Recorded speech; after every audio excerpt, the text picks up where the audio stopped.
Now, when it comes to defying the mask order, I mean, I totally get it. I'm over it too. It's very frustrating. It's just not part of normal life. But because of this whole pandemic, the world has just turned upside down. But the whole concept of anti-maskers is not only applied to Karens of one particular race and one particular gender, it could be applied to all. And you'll see exactly what I mean in this video. But at the same time, you'll see that things get a little out of hand over here.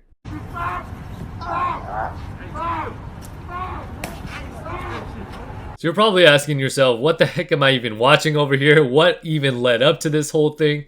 Well, I can tell you this happened on Christmas Day after this woman was told that she could not enter the business, which was a gas station, without a mask on. And this was the security officer who was obviously on the ground there who told that woman that. And you know what? Unfortunately, I could not download the surveillance video, but I will link it in the description below. So if you guys want to check that out first and then come back to this video, you guys will have some context as to what led up to that beating. But anyways, in that surveillance video, after you guys have already watched it, it shows her entering that gas station with a mask in her hand, but she was not wearing it around her face as was required per the gas station or the business. And then she appeared to exchange some words with that deputy, which was a 59-year-old woman. But according to a news release from St. Louis police, the woman became belligerent when the deputy told her she could not enter the gas station without wearing a mask. So then what ended up happening was the deputy told police. The woman pushed her and punched her, and then the woman then took the deputy's baton and struck her, causing a concussion. And look, again, I'll show you guys the rest of the video here in just a second, but I have to comment on this whole thing because it's insane to me.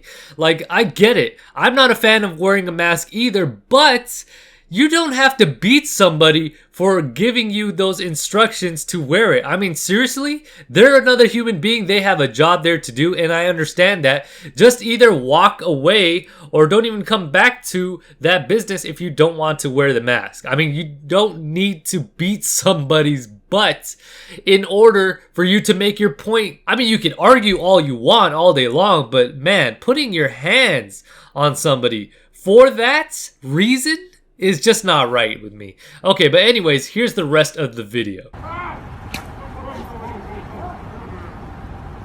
She beat that ass, bruh. She beat her ass. She beat that security guard ass. She beat her ass. Bro, they was talking shit. She beat that security guard ass. Oh, and really quickly, I just want to point out that these people taking the video, I mean, mocking the fact that the deputy got her butt beaten is something to laugh about. Like, really? It's people like that that I have a problem with as well. Instead of helping and trying to resolve the situation, it's just something to sit back and laugh about. Like, no, it's not. So these people are absolutely filth as well, the ones recording this. I mean, to be honest, that's just how I feel.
So the video clip ends right there, and in a response from the sheriff, Vernon Betts, he said, "My first response is to express concern for my deputy who suffered head injuries but is expected to recover.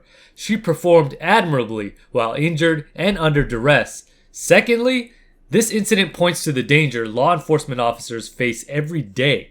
This individual made a serious mistake, and we are working with the St. Louis Police Department to apprehend and bring charges against this attacker. And I really do hope that this attacker does get apprehended and is brought to justice. But it brings me back to the pro-mask versus anti-mask argument. It doesn't matter where you fall on that spectrum, you should, at the end of the day, still respect a human being. Enough respect not to put hands on them for the reason of argument, whether you believe in them or not. And in this scenario, this attacker should not have put their hands on a deputy, regardless of her position on masks. So personally, I think it's a sad situation and it should not have happened. And hopefully the attacker, again, is brought to justice. Let me know your guys' thoughts on this whole matter. It's absolutely insane that stuff like this goes on, but it does. And also let me know your guys' thoughts on the reaction of the people taking that video and mocking the deputy for getting beat up. Like, honestly, does that bother anybody else, or is that just me? Let me know all of your thoughts, again, like I said before, in the comment section below. If you guys enjoyed the video, make sure you guys hit that like button. If you guys are new to the channel, hit that subscribe button, and don't forget to hit the bell to be notified every single time I upload a video. With that being said, this is GCP, signing off.